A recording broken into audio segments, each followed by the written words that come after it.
오늘 다윗은 시편 15편에서 이 세상에서 가장 복된 사람은 하나님의 집에서 오래 머물러 있는 사람이라고 말합니다. 하나님의 말씀은 송이꿀보다 더 달콤했고 이 세상의 영광과는 비교할 수 없는 영원히 없어지지 않는 것임을 깨달은 것입니다.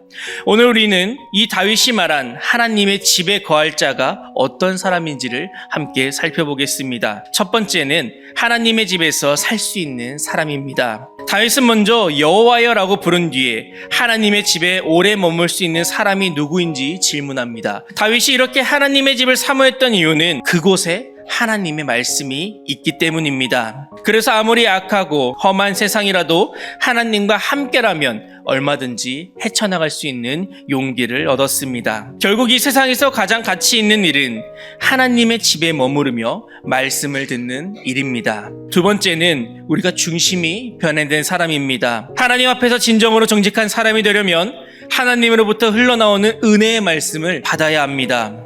뜨거운 주님의 말씀이 내 마음에 임해야 하는 것입니다. 말씀이 임하면 나는 하나님 앞에서 그저 죽을 수밖에 없는 죄인임을 인정하게 됩니다. 이것이 바로 우리의 생각이 하나님 앞에서 정직해지는 것임을 우리는 믿어야 할 것입니다.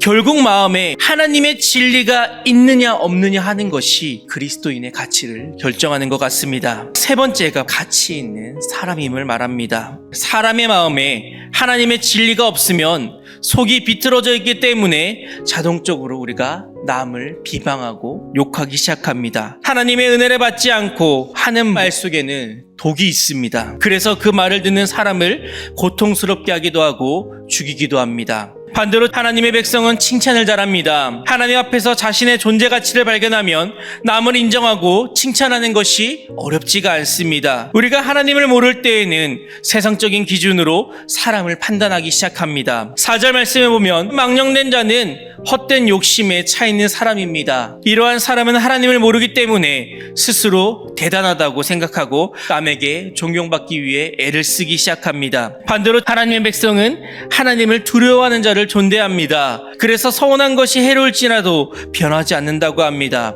마지막 5절을 보면 성도는 돈에 따라 움직이지 않고 하나님에 따라 움직여야 합니다. 하나님 안에서 물질을 사용할 수 있어야 합니다. 여러분 5절 후반부에 보면 이런 일을 행하는 자는 영원히 흔들리지 아니하리이다라고 이야기합니다. 이런 일이란 위에서 말한 모든 일입니다. 하나님은 이러한 자들에게 영원히 요동치지 아니하리라는 약속을 하고 계신 것입니다. 이 땅에서 가장 복된 자는 말씀을 사랑하고 예배를 사모하며 하나님을 중심에 두고 사는 자입니다. 오늘도 그 은혜 안에 머무는 여러분들이 되시기를 주님의 이름으로 간절히 축원드립니다.